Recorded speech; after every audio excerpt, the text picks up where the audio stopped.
está bien. Y como había dicho a los que habían empezado aquí el taller, os animo a que cuando lleguéis el lunes a vuestros hospitales o a vuestro centro de salud, empecéis a explorar a pacientes sanos, ¿vale? Si veis un niño que consulta por otro motivo, pues aprovechar, pues, si tenéis tiempo, a ir explorando la cadera, las rodillas, el pie, ¿de acuerdo? Porque muchas veces base lógica, pues vais a ser capaces de tener una sospecha bastante central. La exploración física es muy importante, ¿vale? A nivel, hasta el 80% de las patologías que ocurren en la cadera y en la rodilla las podemos sospechar, incluso diagnosticar, simplemente con exploración física. Y muchas veces no hace falta hacer ningún tipo de prueba complementaria.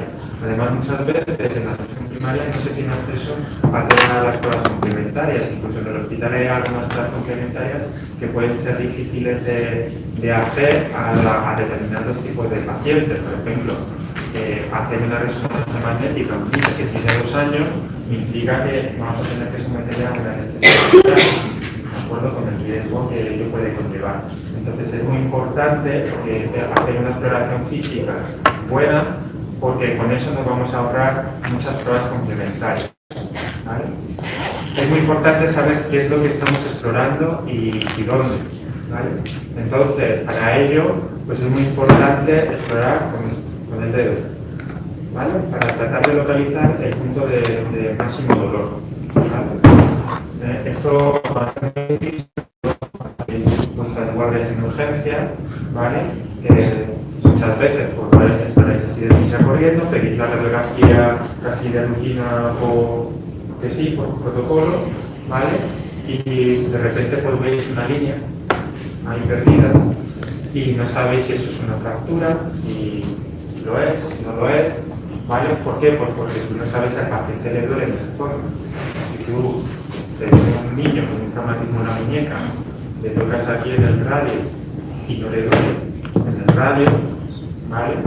Sino que le duele, por ejemplo, aquí en el cúbito, pero el radio no es doloroso, tú, al hacer la radiografía, cualquier línea que veas en el radio, pues seguramente no vaya a hacer nada, ¿vale? Porque la fractura duele en el punto donde o sea, la fractura provoca clínica donde asienta, en el hueso donde asienta, ¿de acuerdo? Entonces es muy importante explorar muy bien para luego correlacionar los hallazgos de la exploración con la radiología, ¿vale? Porque la típica le llaman al traumatólogo, mira, me cuelgo una radiografía que está aquí de una línea y no sé si eso es fractura, no lo es. La pregunta, ¿le duele ahí? Ah, pues... bueno, sí. Entonces, digo, vale, no le has tocado ahí. Entonces es muy importante eso. Y siempre intentar con la punta de dedo. Al paciente, pues muchas veces, sobre todo a los niños pequeños, cuando empecéis a explorarlo, no vayáis a... Si veis que hay una deformidad o que el niño dice que le duele las rodillas, no vayáis ahí directamente. Empezad tocando y palpando la zona que no le duele.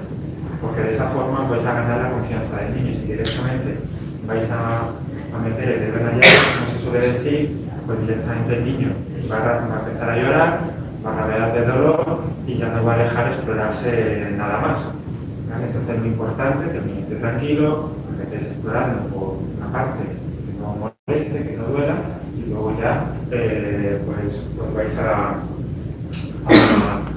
hacer, ¿no? Luego, un principio básico que vamos a ver durante la charla, ¿vale? Y que quiero que esto pues se os meta bien en la cabeza, ¿vale? Es un principio que dice así: lo que está acortado se acorta, ¿vale? Sobre todo esto es para los músculos, ¿vale? Nosotros el aparato locomotor está formado por los huesos, los músculos, los tendones, los ligamentos, ¿vale? Entonces un músculo que está mucho tiempo acortado, al final se acaba acortando, ¿vale? ¿Qué trascendencia tiene esto?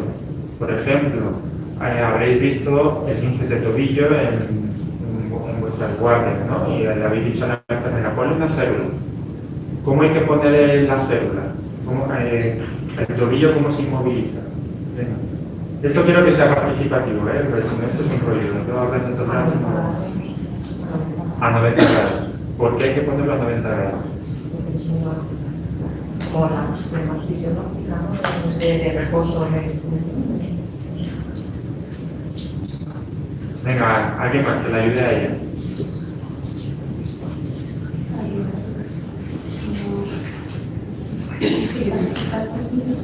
A ver si los ligamentos que se lesionan aquí en el tobillo pues no cambian mucho de longitud en función de si están a 90, no influye mucho, ¿vale? Si yo inmovilizo un tobillo así de equino, ¿qué pasa con el tendón de Aquiles? Se acorta, se va acortado, ¿no? ¿Lo veis todos? Si esto lo mantengo 3 semanas, o en una fractura lo mantengo 6 semanas, en una fractura de tibia distal, por ejemplo, y lo mantengo así 6 semanas, yo cuando quite la escayola o la férula y le diga al niño, mueve para arriba, haz 2 flexiones del tobillo, no va a poder, le va a costar la misma vida. ¿Vale? Entonces, la idea es inmovilizar las articulaciones en una posición funcional para evitar acortamientos de músculos que luego nos produzcan rigidez. ¿Vale? Un codo, ¿por qué hay que inmovilizarlo a 80-90 grados de flexión? Por lo mismo, porque si yo lo inmovilizo en extensión completa, ¿vale? Luego le va a costar mucho trabajo al paciente recuperar la flexión del codo. Va a necesitar muchas sesiones de fisioterapia para poderla recuperar. ¿Vale? Entonces, acordaros, lo que está acortado se acorta. ¿Vale? Y eso os va a ayudar a entender algunas cosas que van a ocurrir, por ejemplo, en la displasia del desarrollo de cadera, como vamos a ver. Y luego, otra norma básica, otro consejo que os doy, pues bueno, pues hay muchas veces que uno está cansado, lleva una guardia muy mala, el niño a lo mejor no está colaborando mucho porque está asustado, intenta explorarlo, hacerlo todo bien y uno le entran dudas en la exploración. Y a lo mejor la exploración que uno hace ese día pues no sale muy allá y uno se queda pues con una sensación un poco preocupante, decir a ver si se me ha pasado algo, pues no pasa nada. O volvéis a citar al paciente 2-3 días después y volvéis a explorar otra vez. ¿De acuerdo? Y muchas veces además eso puede ser incluso bueno en algunas patologías como un traumatismo en la rodilla, en la cual pues haya un derrame articular importante, que el paciente, que de la propia inflamación uno no puede hacer una buena exploración de la rodilla, pues lo mejor es coger, se inmoviliza, un vendaje, frío local, antiinflamatorio, y ya a la semana, cuando ya ha bajado la inflamación, yo ya cojo y ya puedo explorar la rodilla porque a partir de que no le duele, me va a tocar más, y hay menos signos inflamatorios que me puedan facilitar la exploración. ¿Vale? Bueno, y luego pues vamos a empezar ya, y antes de empezar ya en profundidad con la exploración de la cadera, pues a mí me gustaría, porque los residentes cuando empiezan con nosotros, que muchas veces no se saben bien, hay errores de concepto, ¿vale? Errores de concepto en cuanto a definir una deformidad tanto en el plano frontal como en el plano sagital. ¿Vale? Entonces, nosotros en el plano frontal, generalmente solemos aplicar, por ejemplo, un niño que arquea la rodilla, le decimos que tiene un varo, ¿vale? Entonces, o un niño que junta las rodillas, le decimos que tiene un valgo, pero ¿qué es varo y qué es valgo? Porque yo siempre que le pregunto a los residentes, digo, ¿qué es valgo? Y dice, pues las rodillas así. Eso es lo que habéis pensado casi todos. Y si digo, este niño tiene un pie raro, ¿eso qué es? ¿Así? ¿Así? ¿O así?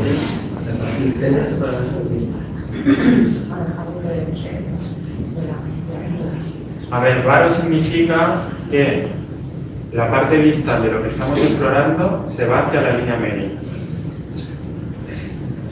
¿Correcto? ¿Vale? Es decir, si yo tengo un gen varo, ¿vale? Bueno, esto es un esquema, pues yo pinto muy mal. ¿Vale? En la parte distal, el pie se va en la línea media. ¿Sí o no? ¿Vale? Es decir, aquí, por ejemplo, esto a nivel de pie vamos a decir que hay un varo. Cuando hablamos sobre el pie, nos estamos refiriendo al retropié fundamentalmente. ¿Vale? Pie varo, pues que el calcáneo se desvía hacia la parte medial. ¿Vale? Pie valgo es lo contrario, la parte distal, el talón, se nos desvía hacia externo, hacia afuera. ¿Vale? ¿De acuerdo?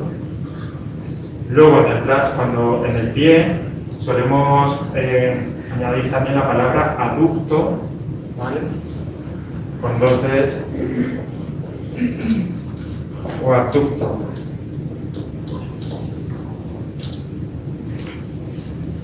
Entonces, aducto nos referimos generalmente a la postura del antepié respecto al resto del pie, y es cuando todos los metatarsianos, ¿vale?, se desvían hacia la línea media.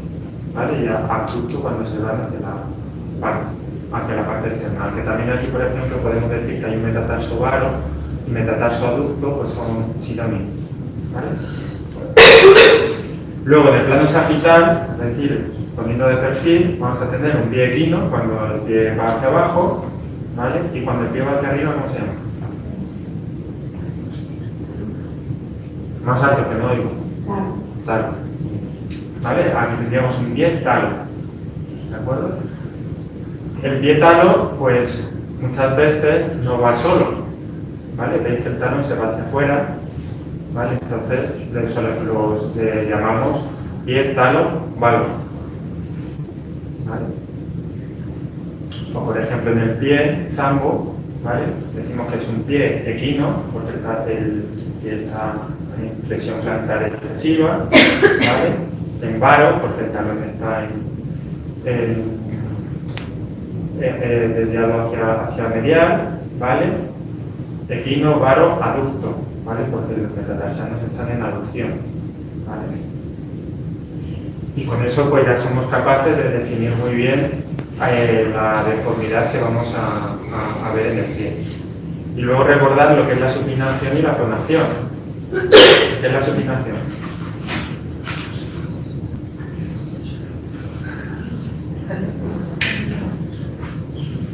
La supinación es que la palma o la planta del pie pues, se pone mirando hacia arriba y pronación al contrario, se pone mirando hacia abajo. ¿Vale? Aquí tendríamos, esto sería supinación, ¿vale? No sé si lo veis más o menos, ¿vale? Y esto sería pronación. ¿Vale? Luego es importante también que recordéis un poco la anatomía de cada región que vais a explorar, ¿vale? Porque vosotros os vais a poner a tocar y tenéis que saber lo que estáis tocando, palpando, qué es lo que estáis explorando, porque si no, pues, si uno no sabe lo que está viendo, pues no va a ser capaz de saber lo que está explorando, ¿vale? Entonces, la articulación de la cadera, que la articulación coxofemoral está formada por el extremo proximal del fémur, ¿vale?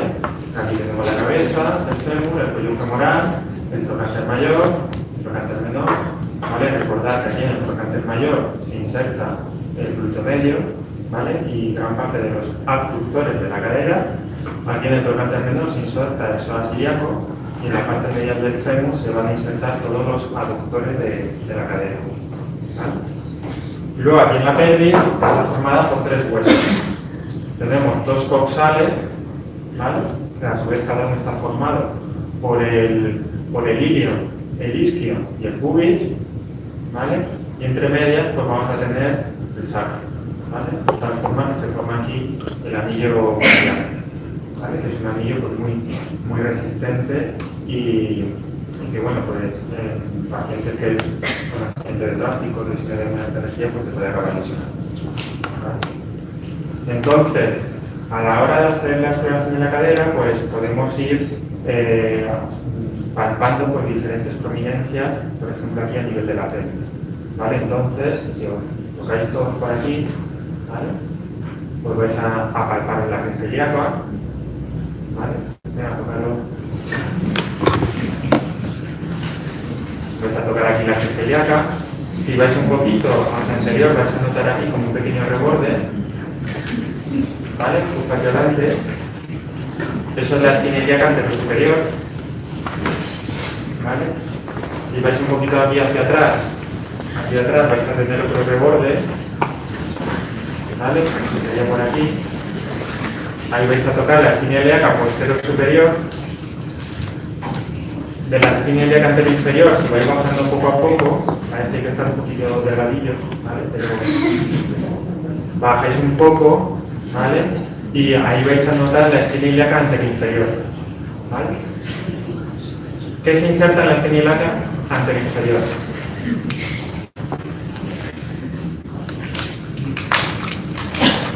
Esto es de primero de medicina.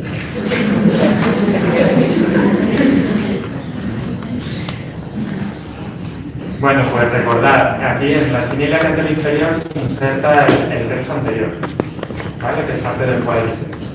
¿Por qué es importante? Porque hoy en día está muy de moda que casi todos los niños, los varones, se apunten a un equipo de fútbol y cuando llegan a los 12, 13, 14 años, ¿vale? Porque muchas veces al dar la patada a un balón, ¿vale? Se produce una contracción excéntrica del recto anterior y como los niños, los músculos y los ligamentos tienen mucha más fuerza que el propio hueso, pues se puede producir un arrancamiento, ¿vale? Una abulsión de la espina anterior, ¿vale? Y en la clínica es eso, un mecanismo de lesión que sea compatible con el arrancamiento y un dolor selectivo a la palpación justo en esa zona. No le duele la ingle, no le duele la rotación de la cadera, pero tiene un dolor a punta de dedo, ¿vale? En la espina ilíaca anterior-inferior. Bueno, luego también a nivel de la cadera tenéis que recordar que las patologías, ¿vale? Pues van a cambiar van a depender un poco de la edad del niño, ¿vale? Entonces, en niños,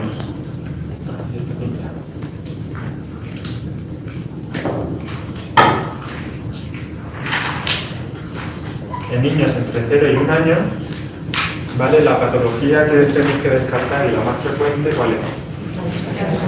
Clase de desarrollo.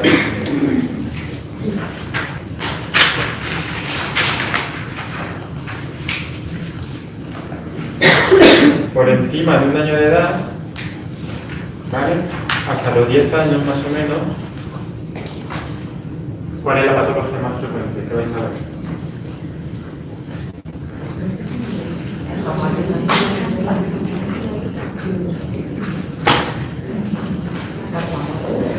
¿Cuál es la causa más frecuente de coger a un niño? Es el mayor de 3 años. Gente por debajo de 3 años no hay una sinovitis de 3 años. Pues tienes que pensar también en otras cosas, pero la sinovitis generalmente por encima de un niño de 18 años se ve completamente. Y sobre todo también, como he escuchado por ahí, el Pertes, ¿vale? La enfermedad de Pertes. Y ya por encima de los 11 años, a ver, esto es relativo, ¿vale? Que encima de los 11 años, epifisiolisis femoral proximal, ¿vale?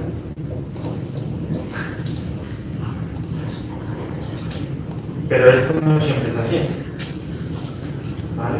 Entonces, por ejemplo, hemos dicho, por ejemplo, en menores de 1 año no hay senovitis transitoria de cadera. Entonces, si veis un lactante menor de 1 año que venga con limitación de la movilidad de la cadera, con pseudoparálisis de la pierna, que rechaza el alimento, que está irritable, que tiene fiebre, ¿qué hay que sospechar? Pues lo sabéis todo, yo no sé qué hago. ¿Vale? Tenéis que sospechar es una artritis séptica de cadera. Entonces, pues bueno, siguiente, acordaros que en cada edad pues vamos a tener unas patologías, ¿vale? Entonces, exploración de cadera del recién nacido. ¿Cómo se explora? ¿Qué hacéis cuando exploráis un recién nacido? Venga, que es Barlow y Ortolani, que son pruebas de inestabilidad, ¿no? ¿Vale? muchas quedas no. Barlo y ortolani. ¿Qué es el barlo? ¿Qué es la sacar una cadera de peso. sacar una cadera que está y ortolani? Meter.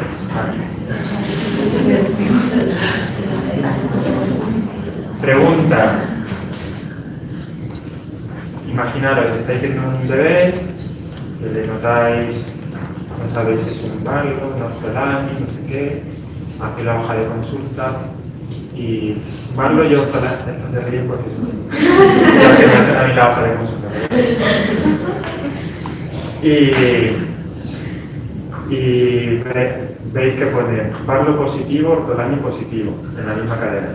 ¿Eso puede ser sí o no? ¿Por qué? ¿Sí o no?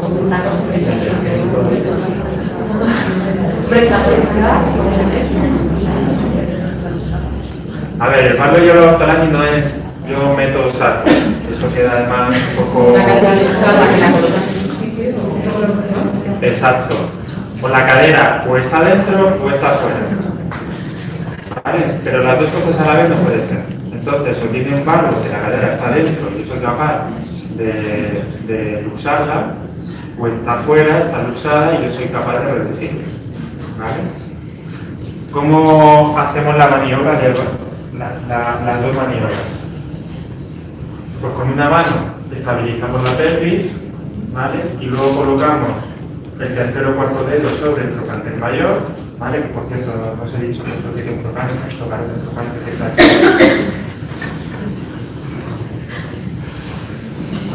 ¿Vale? Estamos abajo. ¿Dónde está? Aquí. ¿Vale? Pero bueno, eso en un bebé es bastante fácil de palpar, ¿vale? Entonces, colocáis tercer o cuarto dedo, a mí me gusta más usar el cuarto dedo sobre el trocánter mayor, ¿vale? Aquí. Y luego el pulgar lo colocamos en la parte interna del muslo, generalmente a nivel de la rodilla, ¿vale? Entonces, lo que hacemos es, para la maniobra de barlo, damos abducción a la cadera, ¿vale? Y cuando la tenemos ya en abducción, hacemos una presión suave hacia abajo, ¿vale? Y tenemos que notar un resalte, ¿de acuerdo? Un resalte importante. Hay muchas veces que vais a notar un clic, el clic no es patológico, ¿vale? Pero en cambio, cuando veáis un barlo, pues os animo a que lo repitáis algunas otra vez, ¿vale? Para que os quedéis con esta sensación. Y el ortolani, bueno, es importante que cuando empujéis hacia abajo, ¿vale? No hagáis una fuerza excesiva, no hagáis fuerza de traumatólogo, ¿vale? Porque si no, pues vais a ser capaces de usar la cadera y de ya lo usáis, ¿vale? Tiene que ser suave, si la cadera es inestable se va a usar, ¿de acuerdo? Y luego lo que tenéis que hacer para el ortolani, lo mismo, partimos de la misma posición, ¿vale? Y lo que hacemos es ir dando abducción a la cadera, ¿vale? Hasta que notemos ese resalte en el cual pues, vamos a reducir la cadera dentro de la articulación, ¿vale? ¿Dudas acerca del barlo y del ortolani? ¿Ha quedado todo claro? Vale.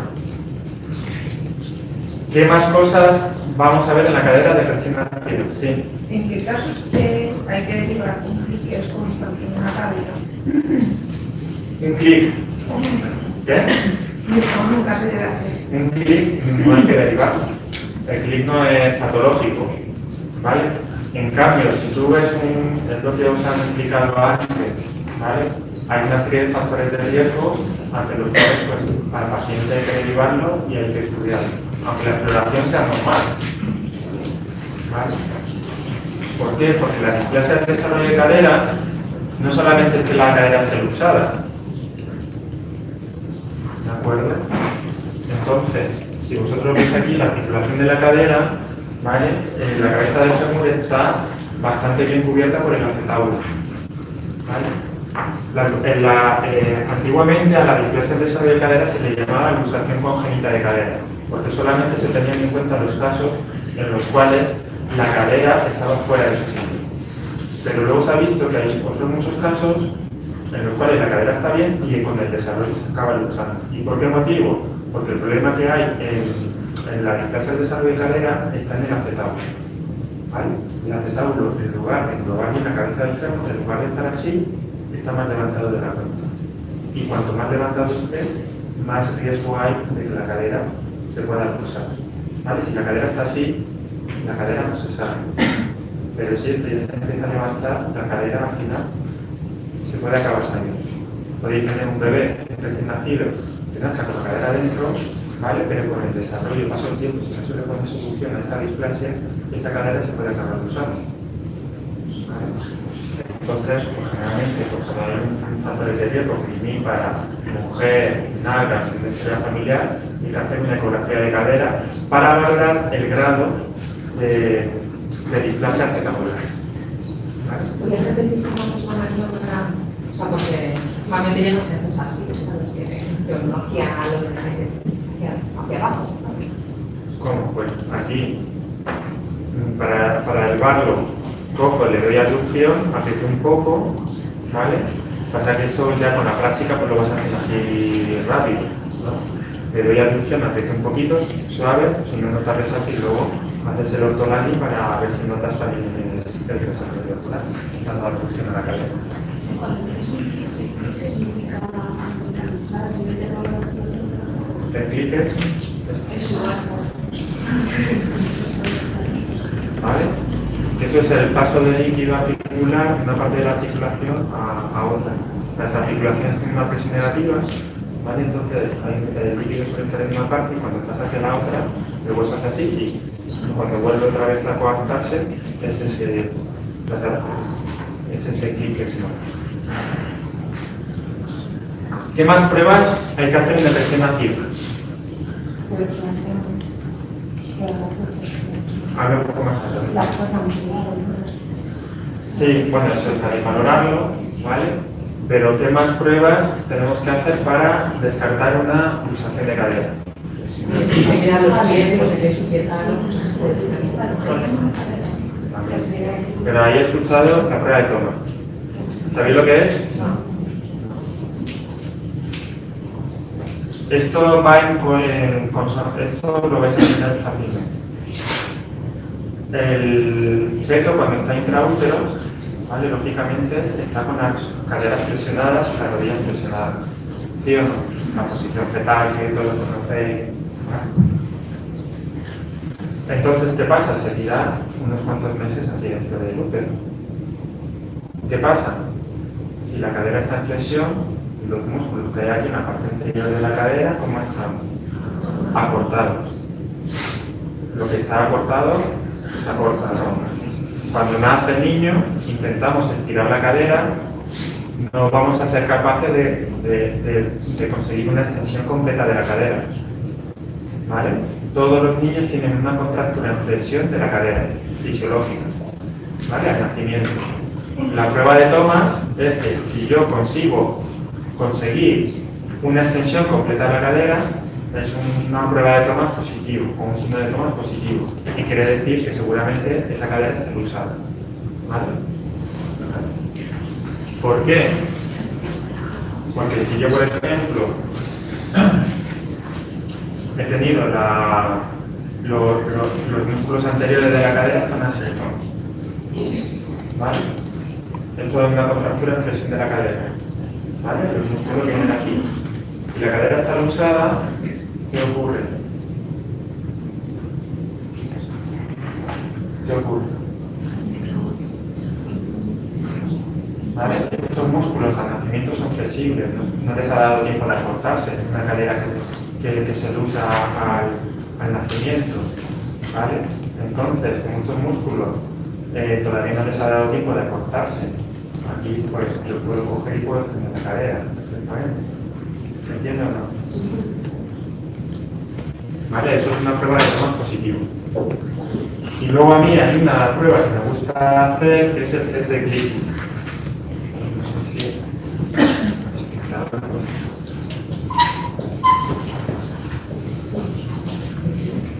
crisis. ¿Eso qué es? Pues pongo un dedito en el trocánter mayor, otro en la espina ilíaca antero superior, ¿vale? Y trazo una línea imaginaria, ¿vale?, que me conecta los dos dedos. Y veo por dónde corta a nivel del ombligo. ¿Vale? Lo normal es que esa línea corta a nivel del ombligo por encima de él. ¿Vale? Pero cuando la cadera está lusada, que se lusa hacia arriba, ¿vale?, el fémur se nos viene hacia arriba, ¿qué ocurre? El trocánter mayor se viene hacia arriba, yo ahora aquí cuando toco, en lugar de estar tocando aquí, si la cadera está lusada, estoy tocando aquí. A ver, el trocánter mayor en una cadera normal está aquí, ¿vale? Con lo cual, y la espina ilíaca anterior superior es que no cambia de sitio, ¿vale? Yo trazo una línea y me corta a nivel del ombligo, ¿vale? Si la cadera se luxa, el fémur se va hacia arriba, con lo cual el trocánter mayor sube. Entonces, si yo trazo esa línea imaginaria entre ambos, es que es muy difícil hacerlo aquí en el muñeco, pero bueno, yo trazo esa línea imaginaria y me va a quedar por debajo del ombligo.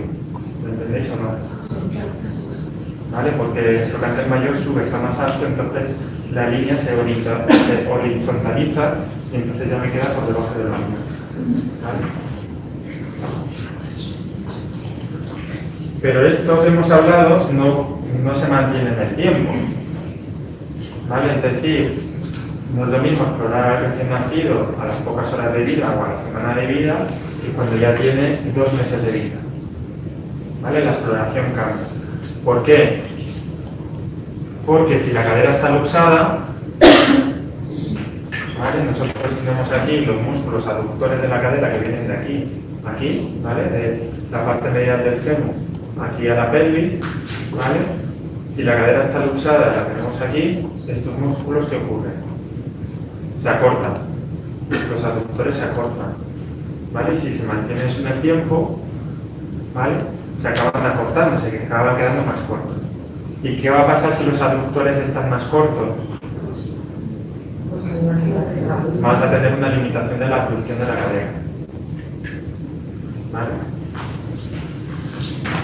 Entonces, ¿en un recién nacido vamos a tener limitación de la abducción de la cadera?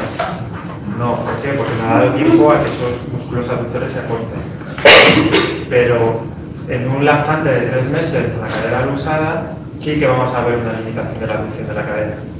Y en ese lactante de 3 meses vamos a encontrar un ortolani positivo o un barlo positivo. No, ¿vale? Porque no vamos a poderle dar abducción, ¿vale? Porque los aductores están más cortos, están contracturados y no vamos a poderle dar abducción a la cadera, ¿vale? Entonces ya a partir de los 2-3 meses ya vamos a ver también otra serie de cosas, ¿vale? Por ejemplo, podemos hacer el test de Galeazzi, ¿vale? Muchas veces lo habéis visto hacer, ¿vale? Cogemos los 2 pies del bebé, juntamos las 2 rodillas, presionamos las rodillas a 90 grados y vemos la altura en la que quedan las rodillas, del cúbito supino, ¿vale? Y si encontramos, por ejemplo, esto es un test de Galeazzi positivo, ¿vale? Es decir, esta cadera, por ejemplo, está lusada, el fémur se nos ha ido hacia abajo, porque está lusado, ¿vale? Se va hacia arriba, ¿vale? Hacia el decúbito supino, es hacer la camilla, y entonces esta pierna, pues vais a ver que parece que está más corta, ¿vale? Pero eso en un niño ya más mayor. También vais a ver la simetría de pliegues, ¿vale? La simetría de pliegues es normal o no. Puede que sí. Puede que sí o puede que no. A ver, siempre que hay una luxación o una luxación de cadera, siempre hay asimetría de pliegue, con lo cual os debe de un poco sonar la alerta para hacer bien la exploración y ver bien la abducción de la cadera. Pero hasta el 20% de los niños sanos tienen pliegues asimétricos y sin tener ningún tipo de problemas en las caderas. La simetría de pliegues es una distribución asimétrica de la grasa que hay bajo los pliegues inguinales. No quiere decir otra cosa, ¿vale? Y otra prueba que debéis de hacer siempre y que seguro que casi nadie habrá escuchado hablar de ella es el test de Over.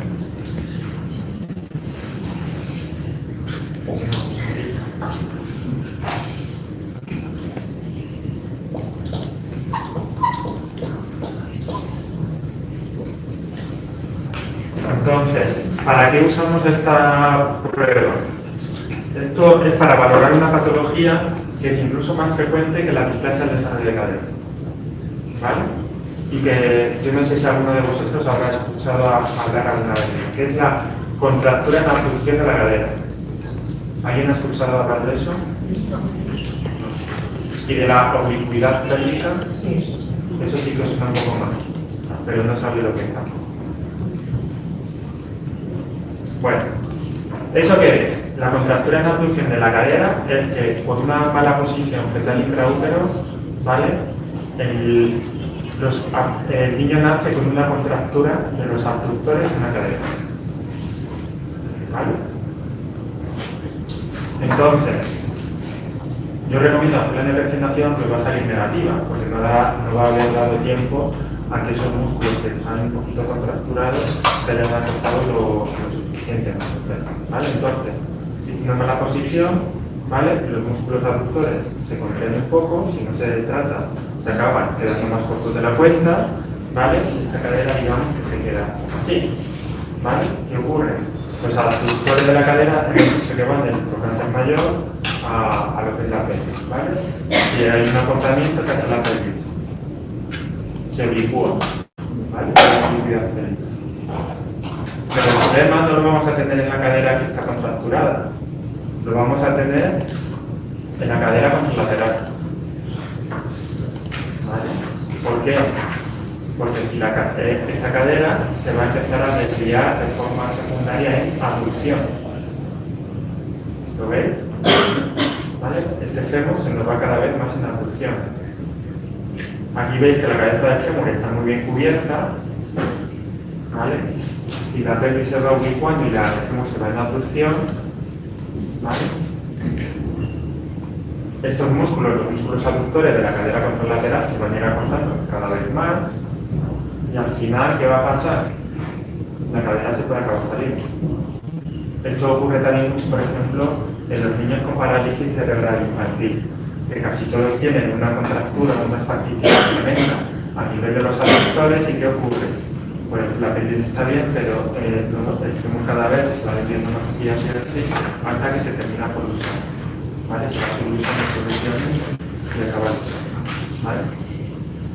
Entonces, ¿cómo hemos dicho?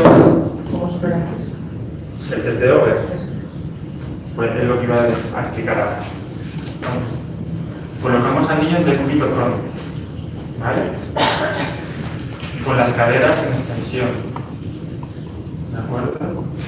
Flexionamos la rodilla a 90 grados más o menos, y lo que vamos a hacer es intentar llevar la rodilla hasta la línea media.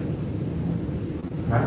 Si hay una contractura en la abducción de la cadera, no vamos a llegar a la línea media.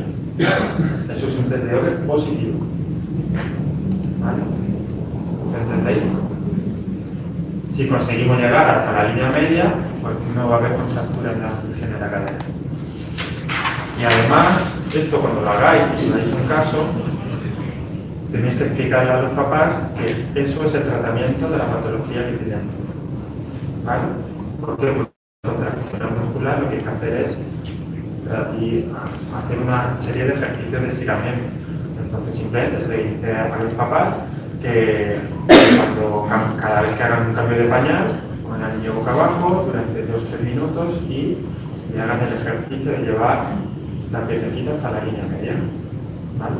Se lo hagan varias veces al día, ¿de acuerdo? Para que esa contractura muscular pues vaya cediendo progresivamente. ¿Vale?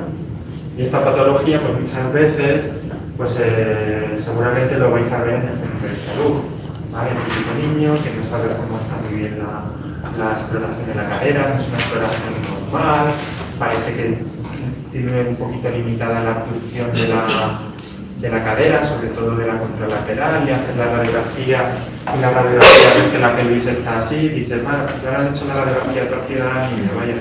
¿Vale? No, porque el niño tiene una ubicuidad en la pelvis, luego trazas las líneas que os habrán explicado para los cuadrantes y el fémur. Veis que no están en el de arriba, pero tampoco está tampoco ahí centrado en el de abajo, en el medial, ¿vale? Entonces os va a generar muchas dudas y ya es tan fácil el diagnóstico como poner al niño boca abajo y hacer el test de Over, ¿de acuerdo? Y si lo diagnosticáis, pues se trata de eso, de fisioterapia, ¿vale? Y en pocas semanas el cuadro debería de resolverse. Hay veces que si la contractura es muy marcada, pues se puede colocar pues, una órtesis de abducción, ¿vale? Que aunque vamos a empeorar la cadera que tiene la contractura en la abducción, no lo vamos a tratar, pero vamos a prevenir que la cadera que nos está yendo en abducción, pues se pueda acabar usando, ¿vale? Y generalmente el niño cuando empieza a caminar, ¿vale? Pues es cuando se le termina por resolver el cuadro por sí solo muchas veces. Pasa que son niños que empiezan a deambulación de una forma muy torpe, empiezan ahí como pegando cojetadas, en fin, y te llegan a la consulta los padres preocupados y realmente lo que tienen es una contractura en la posición de la cabeza.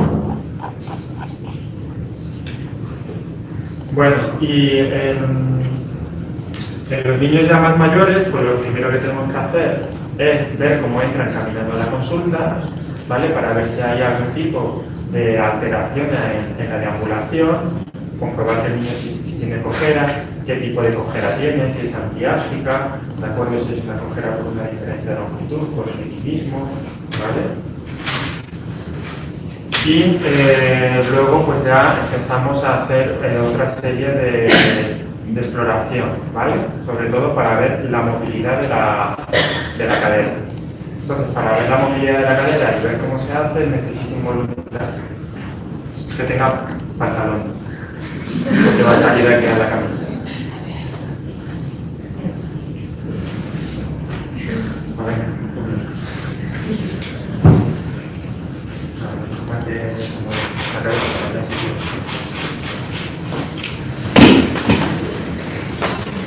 Entonces, lo más importante a nivel de la exploración de la cadera y a un niño mayor es ver las rotaciones, ¿vale? ¿Por qué? Porque cualquier patología articular se va a manifestar como una limitación de la rotación, tanto interna como externa, y sobre todo con dolor.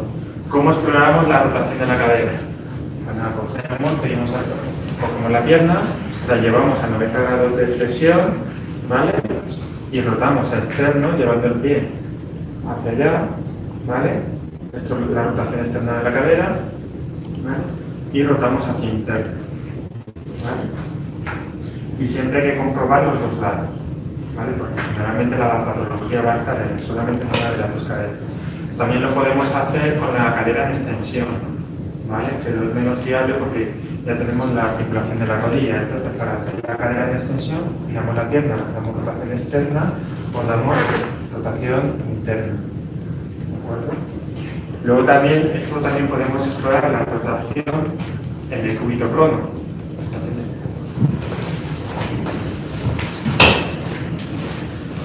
En el cúbito prono, ¿vale? Lo que hacemos es colocar la rodilla a 90 grados de flexión, ¿vale? Y entonces lo que vamos a hacer es darle rotación interna a la cadera, ¿vale? Y aquí podemos incluso cuantificar los grados de rotación midiendo un ángulo entre la vertical y el eje de la tibia, ¿vale? El eje de la diástasis de la tibia, ¿vale? Y de esta otra forma miramos la rotación externa de la cadera. ¿Vale? Hay muchas patologías, pues eso, el PERTE, la epifisiolisis de cadera. La epifisiolisis de cadera, ¿qué ocurre? La cabeza del fémur se nos va a ir hacia atrás, ¿vale? Se nos viene hacia atrás y entonces nos va a limitar mucho la rotación interna de la cadera. Va a aumentar mucho la rotación externa, pero se va a limitar mucho la rotación interna. Bueno, muchas gracias.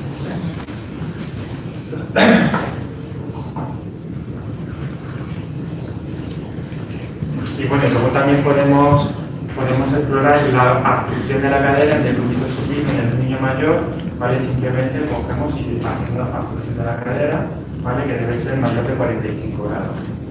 ¿Vale? Eso sí que es importante.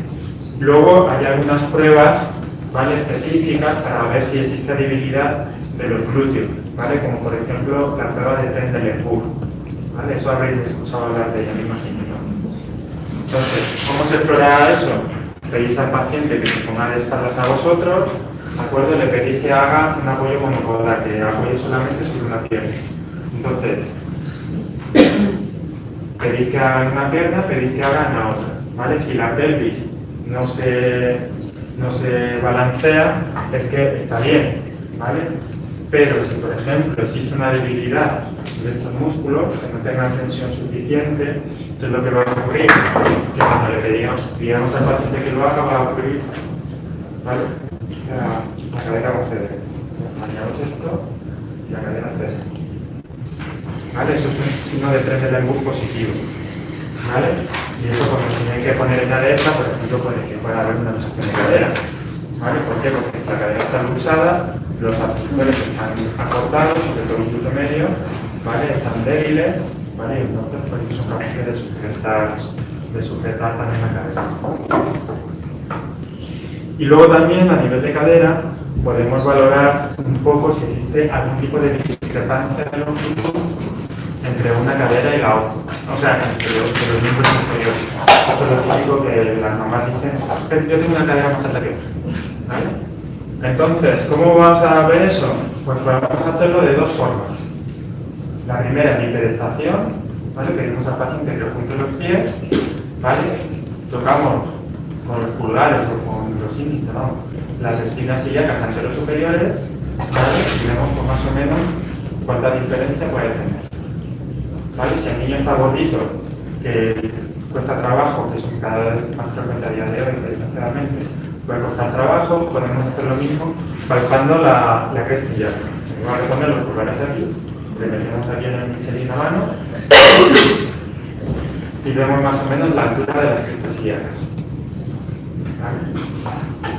En las consultas de trauma o a lo mejor en alguna del centro de salud habréis visto que hay unos taquitos de madera, ¿vale?, que tienen unos grosores que son variables, ¿vale? Eso sirve para, pues, como para calzar al niño, igual que cuando una mesa está coja, tú le vas metiendo ahí servilletas o papeles o lo que sea, pues al niño hace lo mismo. Ves la diferencia, le vas poniendo un taquito de madera, ¿vale? Pues le metes medio centímetro, ¿no? Todavía no. Medio más, pues ya está, pues venga, un centímetro. Y con eso pues hacéis una estimación bastante aproximada de la diferencia de longitud que tiene el paciente, ¿vale? Luego también lo podéis hacer en el cubito supino, ¿vale? Y para ello hay que medir dos distancias, ¿vale? Y además al hacer el cubito supino os va a saber para diferenciar si el paciente tiene una diferencia real de los miembros inferiores o si es una diferencia aparente, ¿vale? Y eso lo vais a explicar, lo vais a entender con el si quiere pintar.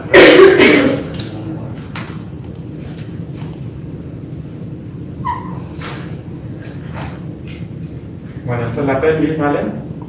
Aquí tenemos la pierna.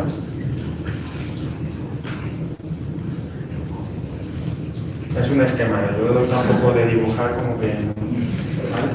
Entonces, aquí tenéis la espina ilíaca anterosuperior, ¿vale? Entonces, vais a, con una cinta métrica, medir la distancia de la espina ilíaca anterosuperior al maleolo tibial, ¿vale? Y entonces, esta es la distancia, de aquí a aquí. Entonces, por ejemplo, aquí podéis ver esta pierna. Voy a hacerlo en plan.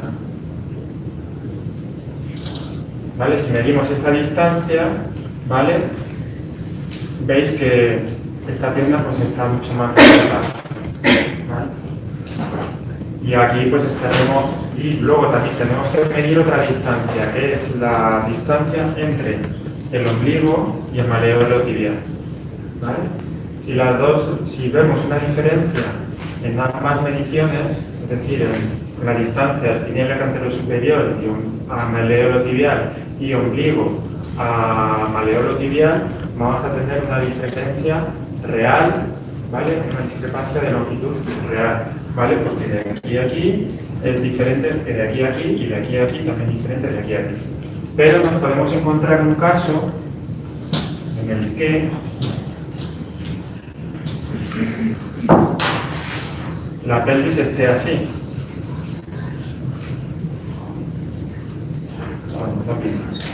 Podemos encontrarnos un caso en el que la pelvis esté así. Imaginaros que las piernas tienen la misma longitud, ¿vale? Entonces, vais a hacer la medición y decir, vale, este niño tiene una diferencia de longitud entre las piernas, seguro. Pero luego hacéis la medición del decúbito supino entre la espina anterior superior al malleolo tibial y os sale el mismo valor, ¿vale? Pero la medida desde el ombligo os sale diferente, ¿vale? Eso es una diferencia aparente, una discrepancia de longitud aparente, está motivado por la ubicuidad del sistema pélvico, ¿vale? Entonces eso, el hacer esas dos mediciones os va a ayudar a distinguir entre una discrepancia real y una aparente. ¿Dudas acerca de la cadera? Está todo claro más o menos, ¿no? Bueno, pues vamos a pasar a la articulación de la rodilla, ¿vale? Rápidamente. La rodilla está formada por tienes el fémur, la tibia y la rótula, ¿vale? El aparato extensor de la rodilla está formado por el cuádriceps, la rótula y el tendón rotuliano que va de la rótula a la tuberosidad tibial anterior. ¿De acuerdo? En la rodilla tenemos dos meniscos, el interno, ¿vale? Que es más grande y tiene forma de C, ¿vale? Y el externo, que es más pequeño y tiene más bien una forma así de, ¿vale? Y luego dentro de la rodilla tenemos dos ligamentos, el anterior y el posterior, y luego tenemos aquí ligamentos que son los ligamentos laterales, el ligamento lateral medial, ¿vale? Y el ligamento lateral externo que va del epicondilo lateral a la cabeza del peroné, ¿de acuerdo? Entonces, una de las causas más frecuentes de dolor de rodilla, ¿vale? Es el síndrome de dolor anterior idiopático de rodilla o síndrome de hipertensión rotuliana externa, ¿vale? ¿Sabéis lo que es eso? Seguro que habéis visto o más de uno lo habrá sufrido en su época de adolescencia. Es un dolor poco localizado, difuso, aquí en la cara anterior de la rodilla, ¿vale? Que aumenta cuando se suben y se bajan en las escaleras. ¿De acuerdo? Que cuando uno lleva mucho rato de pie, al ponerse de pie empieza a doler, cuando uno coge la bicicleta duele. ¿De acuerdo? Eso está motivado porque la rótula tiene que ir muy bien centrada, ¿vale? En el surco troclear del fémur, ¿vale? Entonces, ¿qué ocurre? Si yo, por ejemplo,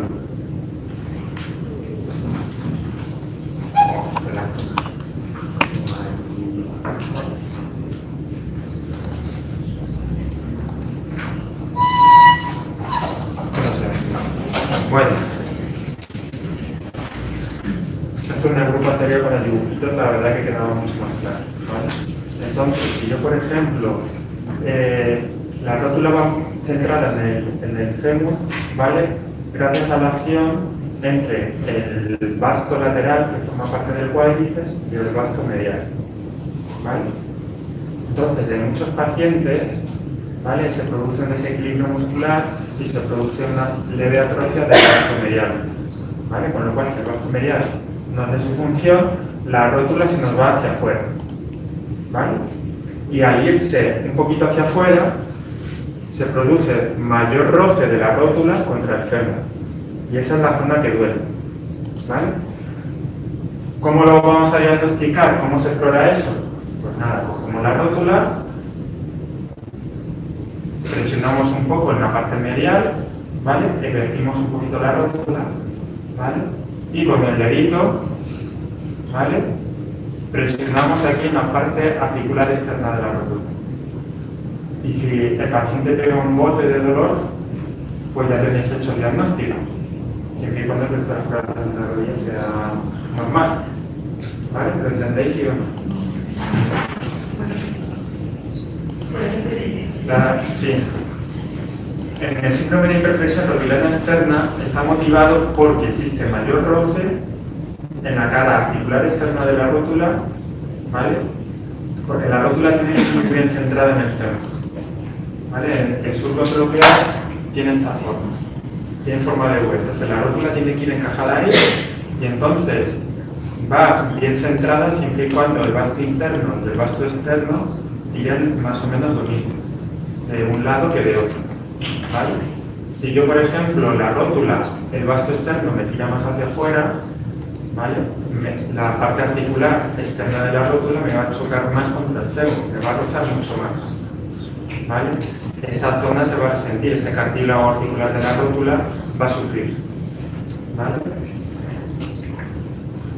Entonces, ¿cuándo va a sufrir más? Pues si nosotros tenemos la rodilla en extensión, ¿vale?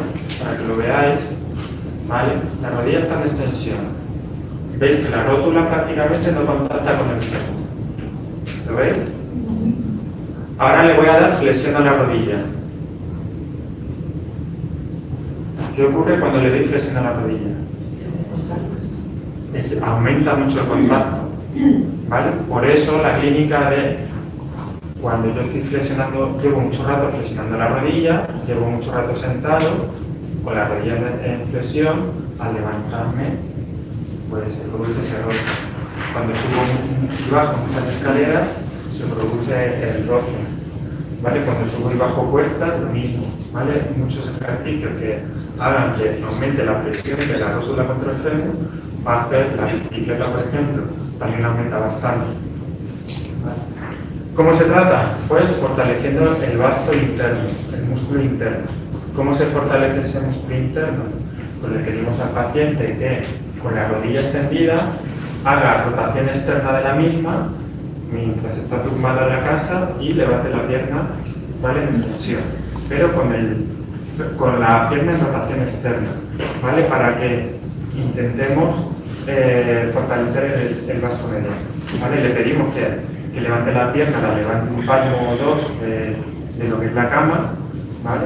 Que aguante 20-30 segundos, descanse, haga el mismo ejercicio con otra pierna. Tengo la mesa, Esto es tan fácil. El paciente tiene que estar tumbado, ¿vale? Y en rotación externa se levanta, ¿vale? Aguanta ahí un ratito, ¿vale? Descansa y luego lo hace con la otra.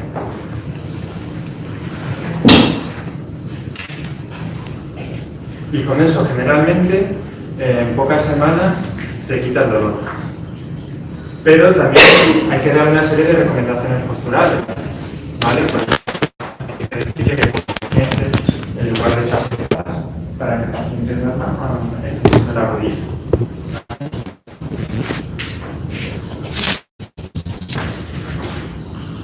A la hora de explorar la rodilla, ¿vale? Lo primero que vamos a hacer también es valorar si existe un derrame dentro de la articulación de la rodilla, ¿vale? Cuando existe un derrame dentro de la articulación de la rodilla, ¿vale? El líquido se va a acumular sobre todo en el fondo del saco, si no ya existe a ambos lados de la rodilla, sobre todo en la parte superior de la rótula. Entonces, ¿qué es lo que hay que hacer para ver si existe exceso de líquido?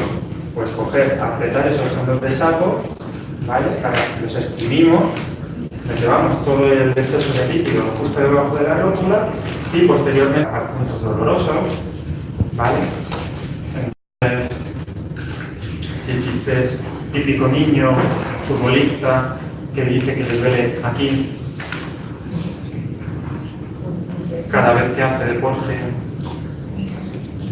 que cuando termina de hacer deporte, justo cuando termina le duele un poquito más, pero que pasados unos minutos ya se le va quitando el dolor, ¿qué puede ser? No puede ser.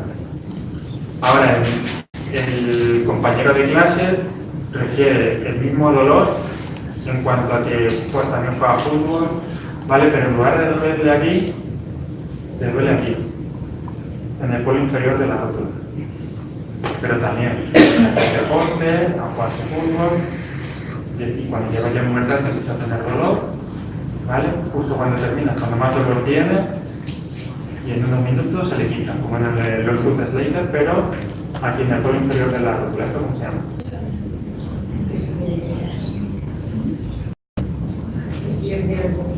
Estirar, hacer ejercicios de estiramiento. ¿Vale? Esto es un poco como lo que ocurre en la enfermedad de Sever, ¿vale? Que habéis visto un montón de casos. La enfermedad de Sever es la apofisitis de tracción del tendón de Aquiles en el calcáneo. ¿Vale? ¿Qué ocurre? Que hay un tendón muy potente, el tendón de Aquiles, ¿vale? Que se inserta sobre un área en el que existe un cartílago de crecimiento. ¿Vale? En el Ruth Slater tenemos el cartílago de crecimiento de la tuberosidad tibial anterior, en la enfermedad de Sindel el cartílago de crecimiento de la rótula, que está en toda la periferia de la rótula. ¿Vale? Entonces, ¿qué ocurre? Cuando el niño hace ejercicio de deporte, ese tendón transfiere mucha actividad deportiva, pero los entrenadores no lo ponen así. ¿Cómo se estira el cuádriceps? Como es fácil. ¿Vale? El ejercicio a todos los futbolistas profesionales los veis calentando y están estirando el cuádriceps. ¿Vale? ¿Qué hay que hacer por la enfermedad de Sever? Estirar el tendón de Aquiles. Seguramente habéis visto a más de un niño con el diagnóstico de enfermedad de Sever, que es historia clínica tal cual, pero el niño dice, yo es que además yo cuando me levanto, poner el pie en el suelo me duele una barbaridad. ¿Eso es compatible con una enfermedad de Sever, por ejemplo? Porque hemos dicho que levantar el pie en el suelo no por la mañana. Lo que llevamos diciendo todo el rato. Se ha cortado, se ha cortado. La gran mayoría de nosotros dormimos con el pie de quino. Dormimos con el pie caído para abajo. Yo por lo menos, tú no sé cómo lo miréis. ¿Vale? Entonces, ¿qué ocurre? Si durante toda la noche el tendón de Aquiles se queda cortado, el niño cuando va a dar el primer paso del día, el tendón, ¿verdad? Le pega ahí un tirón aquí a la zona del cartílago de crecimiento que entonces se produce dolor, pega un estirón fuerte y los músculos se quedan un poquito atrás, entonces se produce por mayor dolor. ¿Vale? Y luego a nivel de la rodilla, cuando es que me despista un poquillo con he seguido en la de Sever con el Ruth Slater. A nivel, lo que estábamos hablando de la rodilla, tenemos los meniscos, ¿vale? Entonces, los meniscos se sitúan aquí en la interlínea articular, ¿vale? Y si os vais a palpar aquí la rótula, ¿vale? Aquí os vais a palpar el tendón rotuliano, ¿vale? Y si dobláis la rodilla 90 grados de flexión, aquí vais a tener la interlínea articular medial, ¿vale? Ahí está el menisco interno, ¿vale? Si duele ahí, pues tenéis que sospechar que puede haber una lesión del menisco. ¿Vale? Nuestros dedos en la línea articular medial, por ejemplo, para explorar el menisco interno, ¿vale? Y vamos extendiendo y flexionando la rodilla con rotación externa. Si notamos un pequeño chasquido de sale, pues tenemos una prueba de masmorrea positivo. Y luego, para valorar ya los ligamentos de la rodilla, ¿vale? Pues por ejemplo, los ligamentos laterales. Podemos aplicar, pues por ejemplo, los ligamentos laterales. Podemos aplicar varo y varo. ¿Vale? ¿Qué era varo? La parte distal se va hacia la parte distal se va hacia medio, ¿vale? Entonces, si yo aplico varo a la rodilla, ¿vale? Aquí estoy explorando el ligamento lateral externo está roto, en este caso, ¿vale? Entonces vamos a tener aquí un bostezo de la articulación, ¿vale? Pero también estoy provocando presión en el menisco interno, ¿lo veis? Entonces el paciente, es decir, nosotros al provocar esta maniobra, el paciente recibe dolor en la parte externa, sospecharemos una lesión del ligamento lateral, pero si al hacer varo el paciente tiene dolor en la parte interna de la rodilla, tenemos que sospechar una lesión del menisco interno, ¿vale? Al revés, 3/4 de lo mismo. Si aplicamos valgo, ¿vale? Estamos explorando el ligamento lateral interno y estamos explorando también de forma indirecta el menisco externo. ¿Vale? ¿Se entiende, no? Y finalmente, pues ya también para los ligamentos cruzados, ¿vale? Pues tenemos las maniobras del cajón superior y el cajón posterior. ¿Vale? Entonces colocamos al paciente en el poquito supino, bueno, voluntario, o la voluntaria.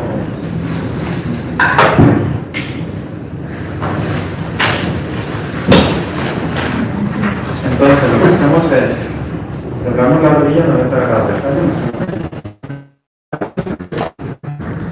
con nuestra pierna la colocamos encima del paciente, ¿vale? Para estabilizar el pie. Ya traccionamos la pierna hacia adelante, ¿vale? De la tibia hacia adelante. El ligamento cruzado anterior lo que nos evita es la traslación anterior del fémur, de la tibia, perdón, sobre el fémur. Entonces, si nosotros cogemos y vemos que nos lo traemos, ¿vale? Pues seguramente para tener una lesión del cruzado anterior. Esto siempre hay que explorarlo en las dos rodillas, ¿vale? Porque en los niños hay veces que tienen cierta laxitud, ¿vale? Entonces, si en la otra rodilla lo tienen parecido, pues una de dos, los niños hiperlaxo o se ha roto los dos cruzados, pues era poco probable. Y luego el cajón posterior, el ligamento cruzado posterior, limita la traslación posterior de la tibia, ¿vale? Entonces lo que hacemos es presionar la tibia hacia atrás, ¿vale? Y notamos cuando hay una lesión, ¿vale? Que la tibia se va y viene. Hay una prueba que es más fiable para la exploración del ligamento cruzado anterior, ¿vale? Que es la prueba del Lachman, ¿vale? Que se hace con la rodilla a 30 grados de flexión. Entonces lo que hacemos es pedir al paciente que deje la rodilla lo más alejada posible, ¿vale? Entonces yo siempre hago así, porque muchas veces el niño coge y se queda con la pierna así, ¿vale? Ahí no está relajada la rodilla. Déjala más relajada, ¿vale?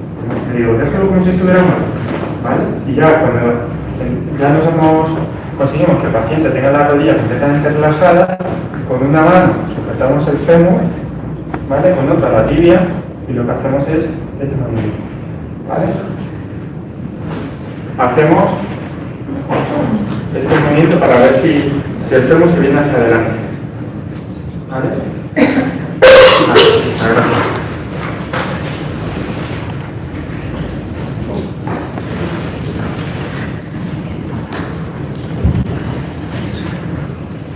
Nada, dudas que tengáis acerca de la exploración de rodilla, de cadera, si queréis que comentamos algo o alguna otra cosa.